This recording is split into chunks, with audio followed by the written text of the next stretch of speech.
Hello, my name is Dave, and I'd like to share a story that began 30 years ago on April 10th, 1981, 2 days prior to the first launch of the Space Shuttle Columbia, which began a new era of our space program.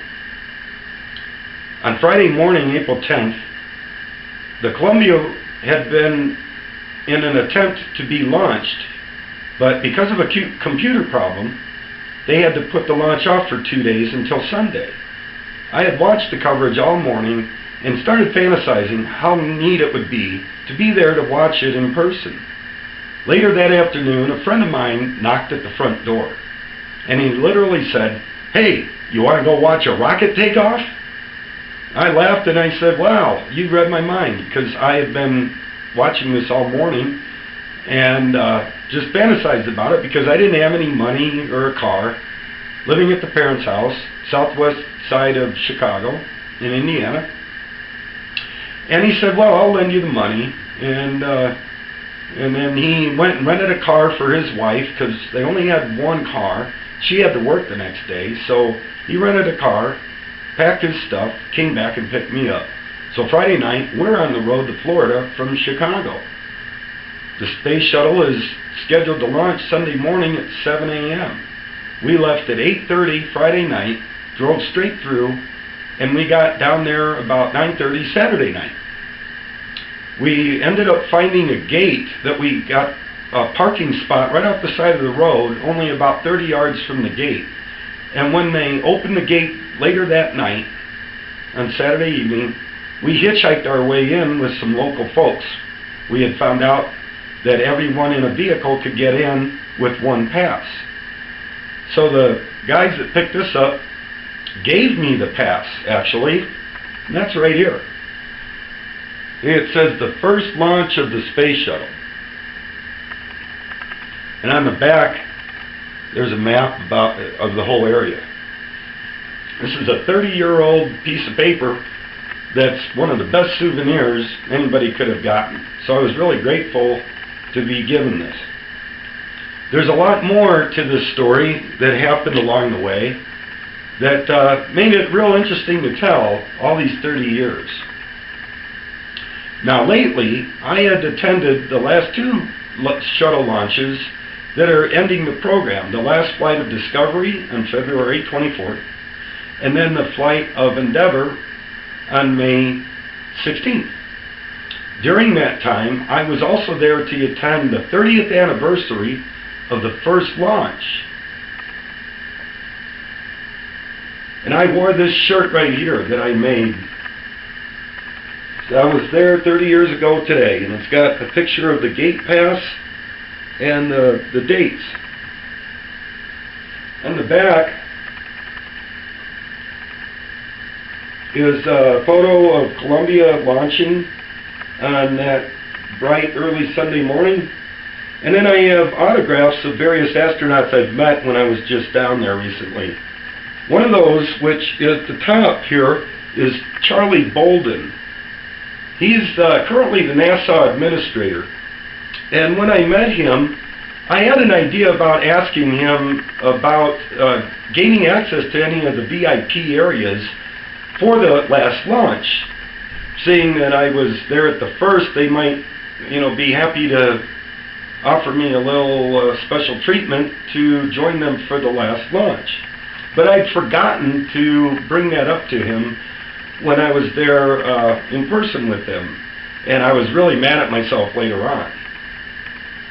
Well, also along the way, I had met Bob Crippen, who's the pilot of the first launch back in '81, and in that story I've told all these years, I've always mentioned how I remember exactly where I stood on the causeway because of a bridge that we were parked nearby.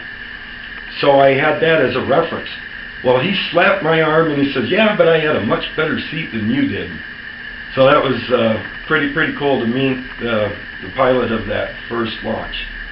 And anyway, the latest development is that with that idea I've had about being at a better site for the final launch, of the space program, coming up July 8th with the launch of Atlantis, I've registered for a Twitter group that selects a number of people from a drawing of all that register to be able to view the launch from the press site, which is where you've seen the infamous countdown clock and the flagpole in photos and video. Unfortunately, I was not selected as one of the group. Now, what really hurts about that is I've been telling my story for 30 years about how it was so exciting to be involved in seeing these milestones be reached and history be made with our great space program. But unfortunately, not being selected to become part of that group to share in this ultimate experience of a 2-day tour, guided tour to access places that the public doesn't get, and to view the launch from that great location, which happens to be half as close as the general public is allowed. It's kind of hit me pretty hard. So I'm putting this video out where I'm kind of new to social media, and this is the first time I've put anything on YouTube, but I'm pulling out all the stops, trying to think of anything possible that I can do. I had thought of this because lately you've been hearing how people are getting discovered by putting up videos on here. So I thought maybe someone that had any kind of pull or authority to help me accomplish my goal and get me into that clock viewing area at the press site, I would be most grateful. Also, I've contacted just today, was emailing to all the various news networks in the attempt to follow up on the idea that I might be able to join them for an interview live on site at the press site during the launch coverage. That would add some color to their coverage, to talk to someone that's been there from the beginning and the great story of how that all went, that I ended up there.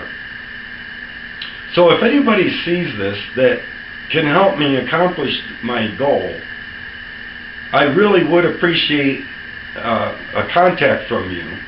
You can reach me at dwkellyco@gmail.com or call 303-283-5560. Any information would be very much appreciated. Thank you for checking out my video, and enjoy watching the final launch of the Space Shuttle program when Atlantis lifts off on July 8th, 2011. Thank you.